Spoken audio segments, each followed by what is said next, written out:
bienvenue à cette leçon sur la proposition subordonnée sujet. Commençons par un exemple. Regardons la phrase suivante. Il est nécessaire que vous étudiez les propositions subordonnées. Premier réflexe, identifier les verbes. Je trouve deux verbes, le verbe être et le verbe étudier.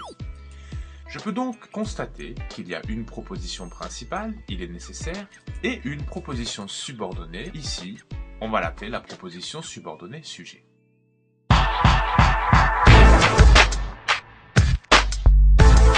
Alors pour bien commencer, il faut maîtriser la différence entre sujet impersonnel et sujet réel.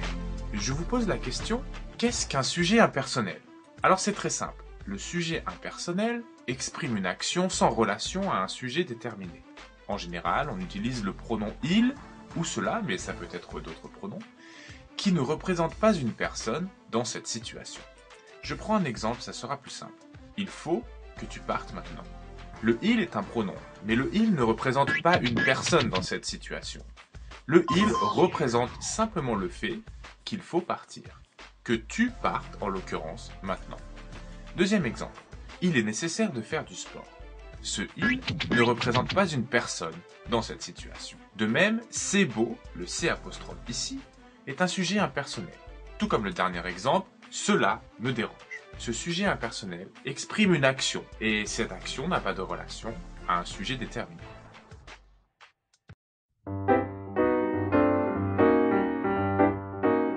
A contrario, on peut se poser la question de savoir qu'est-ce qu'un sujet réel. Le sujet réel, lui, est clairement identifiable dans une phrase. Il représente quelqu'un ou quelque chose que l'on peut identifier en un instant. Je prends un exemple. Il a dit qu'il partirait demain.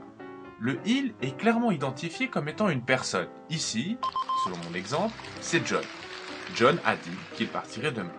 Donc le « il » est très concret, il représente une personne. C'est un sujet réel.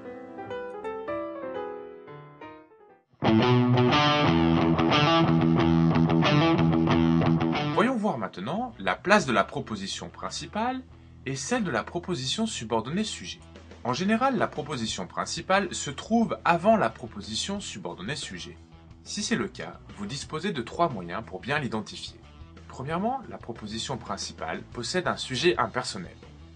Deuxièmement, la proposition subordonnée sujet est le sujet réel de la proposition principale. Et finalement, la proposition subordonnée sujet est généralement introduite par « que ». Je prends un exemple. Il est interdit que tu fumes à côté de la porte. Ici, on remarque bien qu'il y a une proposition subordonnée sujet. Pourquoi? Premièrement parce que la proposition principale contient un sujet impersonnel, « il ». Et deuxièmement, parce que le sujet réel de ce sujet impersonnel est « que tu fumes à côté de la porte ». C'est la proposition subordonnée sujet. Voyons voir maintenant la proposition subordonnée sujet en tête de phrase. La proposition subordonnée sujet peut aussi se trouver en tête de phrase. Dans ce cas, elle est introduite par le mot « que » et le verbe utilisé est toujours au subjonctif. Je prends un exemple. Que tu réussisses serait une bonne chose. Ici, on remarque que la proposition subordonnée sujet est positionnée en tête de phrase.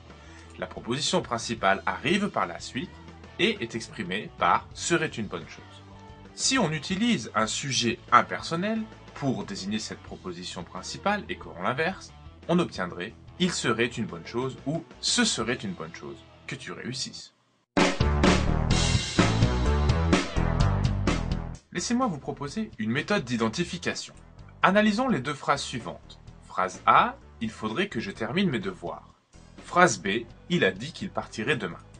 Premièrement, identifions les verbes conjugués. On remarque que dans chacune des deux phrases, il y a deux verbes conjugués. S'il y a deux verbes conjugués, il y a donc deux propositions. Identifions maintenant les deux propositions dans chacune des phrases. On remarque qu'on peut facilement faire la coupure après le premier verbe conjugué. Il faudrait, qui est la proposition principale, et il a dit, dans la phrase B, qui est également la proposition principale. Vérifions maintenant si le sujet de la proposition principale est un sujet impersonnel ou un sujet réel. Phrase A. Il faudrait que je termine mes devoirs. Le « il » est-il un sujet impersonnel? En réalité, « il » ici, dans cette situation, ne représente rien. Il ne représente pas Bob, le poisson rouge. Il ne représente pas non plus le lépidoptère, ou plus connu sous le nom de papillon. Il ne représente pas non plus John. Dans cette situation, il est bel et bien un sujet impersonnel. Analysons maintenant la phrase B. Il a dit qu'il partirait demain. Le « il » contenu dans le début de la proposition principale représente bien une personne clairement identifiable. Ici, il s'agit de la troisième personne du singulier. Et dans notre situation, ou dans notre exemple, il s'agit de John. Car en effet, c'est John qui a dit qu'il partira demain, lorsque seulement ses affaires seront rangées. Ainsi, dans la phrase A, il faudrait que je termine mes devoirs, puisque le « il » est un sujet impersonnel. La seconde partie de la phrase « que je termine mes devoirs » est bel et bien une proposition subordonnée sujet. En revanche, dans la phrase B, puisque le « il » représente un sujet réel, il est impossible qu'il y ait une proposition subordonnée sujet.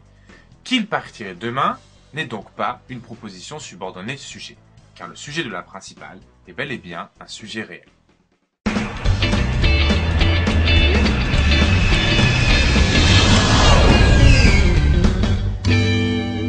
Je vous remercie d'avoir suivi cette leçon. À bientôt.